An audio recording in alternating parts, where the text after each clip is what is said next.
Good morning. Today we're going to talk about peripheral mechanisms in irritable bowel syndrome. First, we're going to know some symptoms. Abdominal pain or discomfort in association with frequent diarrhea and constipation and a change in bowel habits. There may also be urgency for bowel movements, a feeling of incomplete evacuation, tenesmus, bloating, and abdominal distension.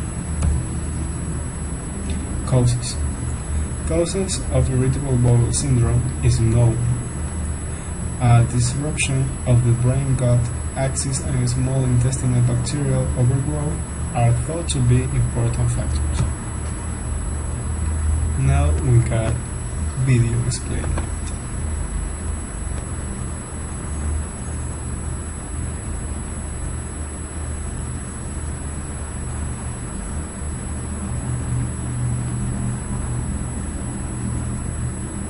Irritable bowel syndrome, or IBS, is a chronic condition affecting your large intestine.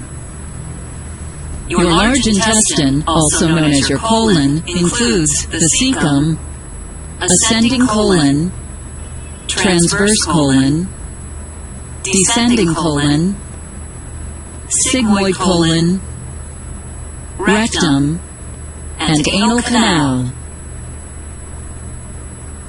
The muscular wall of your colon contracts in a rhythmic fashion called peristalsis to move the intestinal contents toward your rectum. As it contracts, your colon absorbs water and nutrients from partially digested food moving through it. Waste material, called stool, is stored in the rectum until it is expelled through the anus as a bowel movement. With IBS, the muscular contractions of your colon are abnormal. In some cases, the contractions may cause food to move too quickly through your colon. As a result, your colon does not have enough time to absorb most of the water from your food. This condition leads to a watery stool and diarrhea. In other cases, the contractions may cause food to move too slowly. As a result, your colon absorbs too much water from your food. This condition leads to a hardened stool and constipation. It is unclear why your colon contracts abnormally. However, if you have IBS, your colon may be more sensitive to certain factors such as stress that seem not to affect most people. Other symptoms of IBS include abdominal pain and discomfort, bloating, gas, and cramping. You can manage your IBS symptoms through a combination of dietary habit changes, stress management, and medications. Eating food high in fiber creates softer, bulkier stools, which may prevent spastic colon contractions. Fiber also helps relieve constipation. Stress management therapies, such as hypnotherapy and yoga, may help relieve your symptoms. Your doctor may prescribe medications to help manage your symptoms, such as anti-constipation drugs to help regulate your bowel movements, antispasmodic drugs to minimize muscle spasms and reduce pain, or sedatives and antidepressants to relieve anxiety and elevate your mood.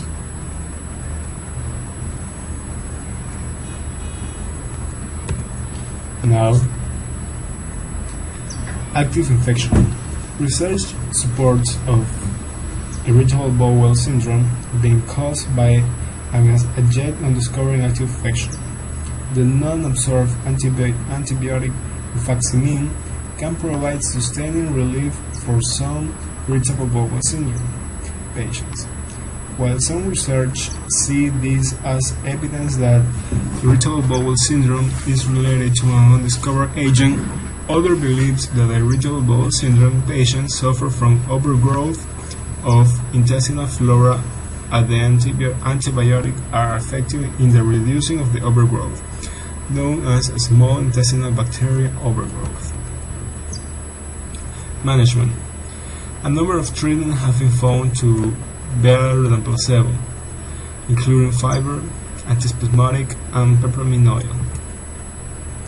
Diet. Some people with IBS may have food intolerance. A low FODMAP diet has been shown to reduce symptoms in functional gastrointestinal disorders, such as IBS, by 60 and 80%. This diet restrains various carbohydrates, which are poorly absorbed in the small intestine, as well as the fructose and lactose, which are similarly poorly absorbed in those with intolerance to them. Reduction of fructose and fructan has been shown to reduce IBS symptoms in and those depends managed in patients with fructose malabsorption of IBS. Fiber. Some evidence suggests soluble fiber supplementation is effective in the general IBS population. It acts as a bulking agent, and for many IBS-D patients allows for more consistent stool. Those for IBS-C patients, it seems to allow for a softer, moister, more easily passable stool. However, insoluble fiber has not been found to be affecting IBS. In some people, insoluble fiber supplementation may aggravate symptoms. Fiber might be beneficial in those who have a predominance of constipation. In patients who have IBS, soluble fiber of dose of 20 grams per day can reduce overall symptoms, but will not reduce the pain. Now, laxative. For patients who do not adequately respond to dietary fiber, osmotic laxatives such as polyethylene glycol, sorbitol, and lactulose can help avoid cathartic colon, which has been associated with stimulant laxative.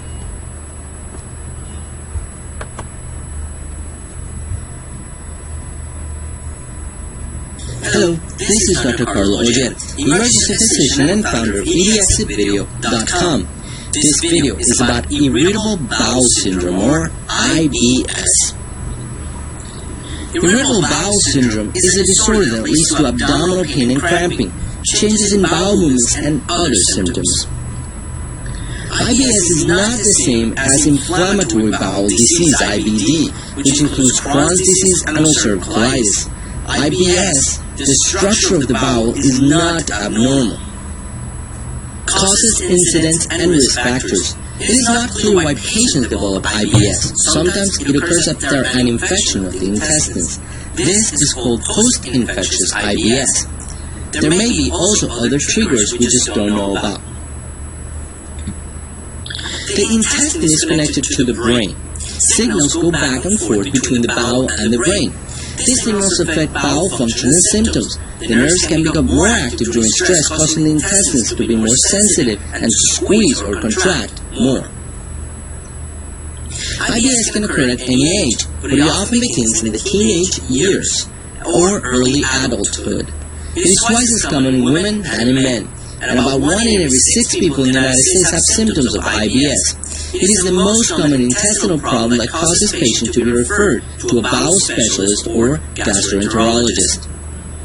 The symptoms range from mild to severe. Most people have mild symptoms. Symptoms are different from person to person. The main symptoms of IBS are abdominal pain, fullness, gas, and bloating that have been present for at least 3 days a month for at least 3 months. The pain and other symptoms will often be reduced or go away with the bowel movement, or occur when there is a change in how often you have the bowel movements. People with IBS may switch between constipation and diarrhea, or mostly have one or the other. People with diarrhea will have frequent loose, watery stools. They will often have an urgent need to have bowel movement, which may be hard to control. Those with constipation will have a hard time passing stools as well as fewer bowel movements. They will often need to strain and will feel cramps with the bowel movement. Often, they do not release any stool or only a small amount. For For some people, the symptoms may get worse for a few weeks or a month, and then decrease for a while. For other people, symptoms are present most of the time. People with IBS may also lose their appetite. Most of the time, your doctor can diagnose IBS based on your symptoms with few or no tests. Eating a lactose-free diet for 2 weeks may help the doctor check for possible lactase deficiency or lactose intolerance. There is no specific test to diagnose IBS. Tests may be done to rule out other medical problems that cause abdominal pain, constipation, and bloatiness. Blood tests are used if you have celiac disease or to check for low blood counts or anemia. Stool cultures to check for infection. Some patients will have a colonoscopy. During this test, a flexible tube is inserted through the anus to examine the colon. You may need this if symptoms began after age 50, if you have symptoms such as weight loss or bloody loss of stools, if you have abnormal blood tests such as anemia. Other disorders that can cause similar symptoms include celiac disease, colon cancer, Crohn's, and ulcerative colitis. Colon cancer rarely causes typical IBS symptoms, unless symptoms such as weight loss, blood in the stools, or abnormal blood tests are also present. The goal of treatment is to relieve the symptoms.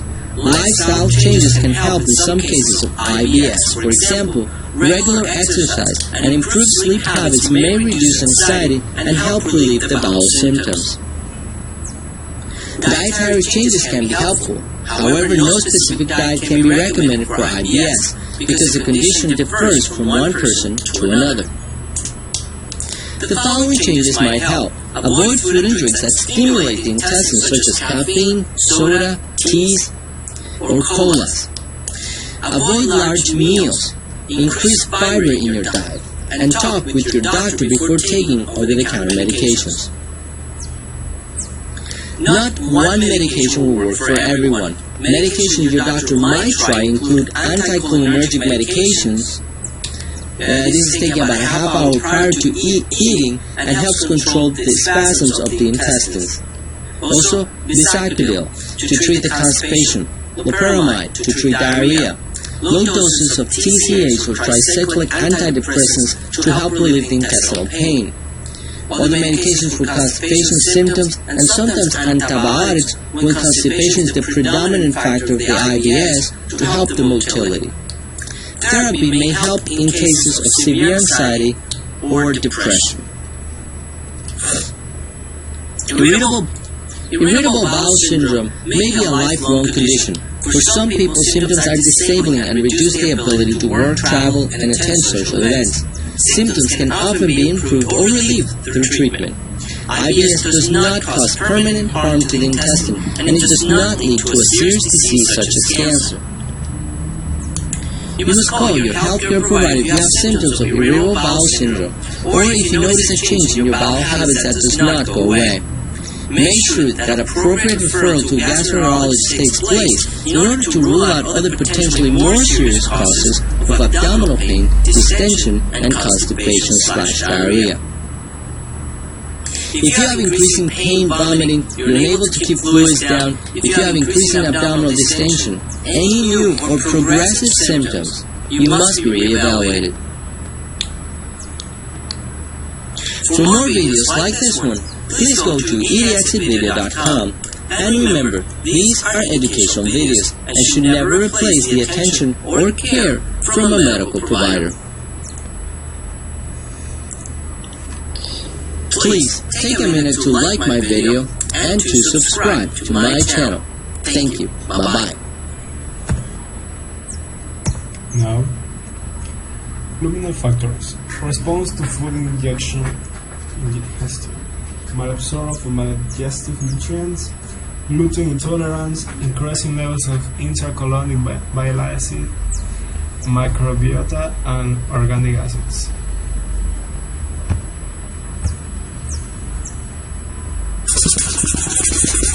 Hi, I'm Dr. Mike Evans, and this is a brief overview of a disease that attacks our guts, called inflammatory bowel disease, or IBD. This is a It's actually not a single disease, but rather refers primarily to two related but distinct diseases. First, I show you what is about ABS. Now, this is the difference, ABD. One is called Crohn's disease, and the other is called ulcerative colitis, or UC. The key differences are firstly the location of the inflammation, and secondly, the extent of the inflammation. Ulcerative colitis only affects the colon, or large intestine, while Crohn's disease can affect the entire digestive system, from the mouth to the anus, or as we say, from gum to bum. In ulcerative colitis, inflammation only involves the inner lining, or what we call the mucosa, while in Crohn's disease, inflammation can extend right through the entire thickness of the bowel wall to the outermost layer of the digestive tract. These differences lead to different outcomes and different treatments, which I'll get to later. The major symptoms of UC and Crohn's do, however, overlap.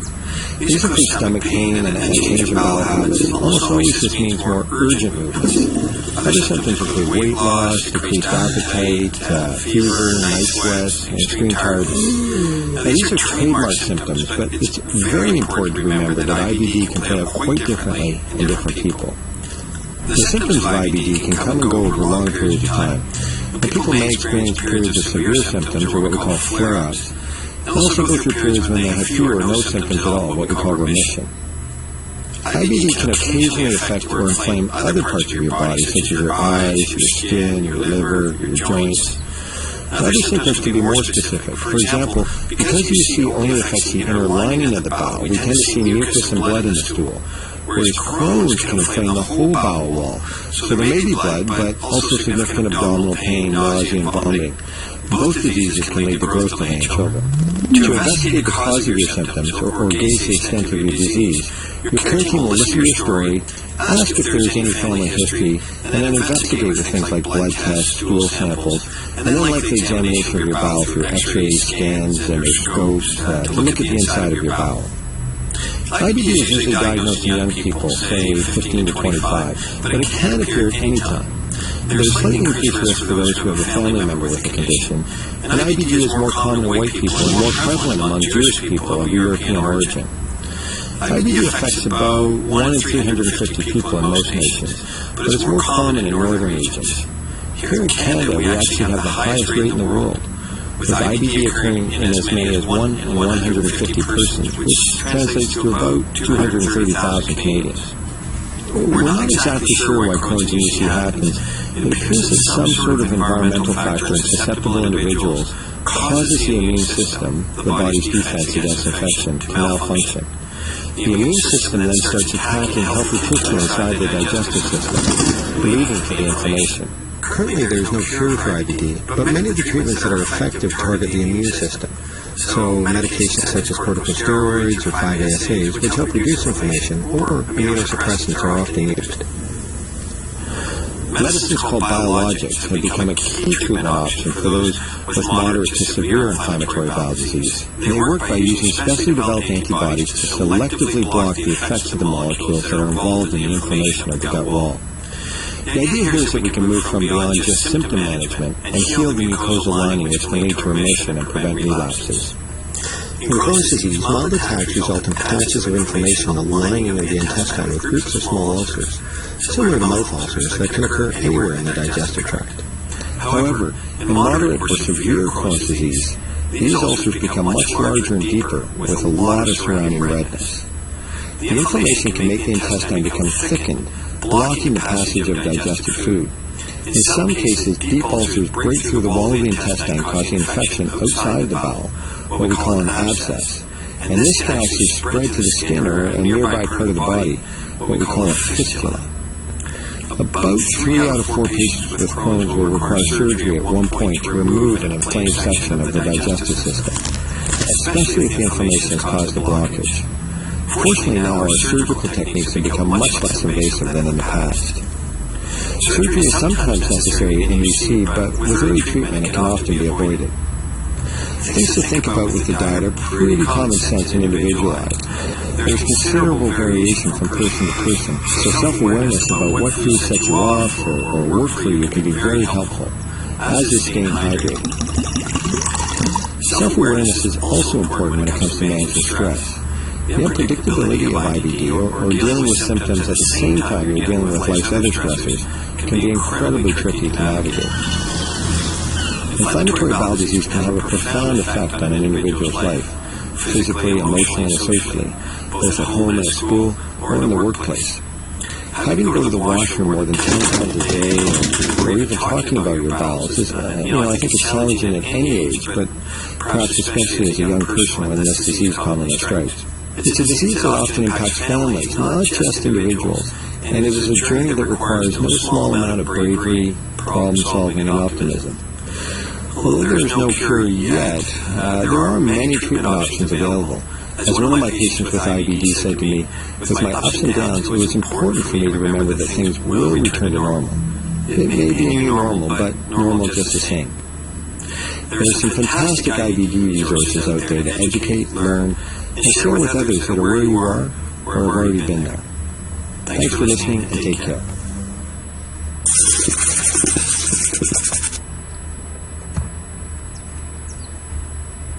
This is another.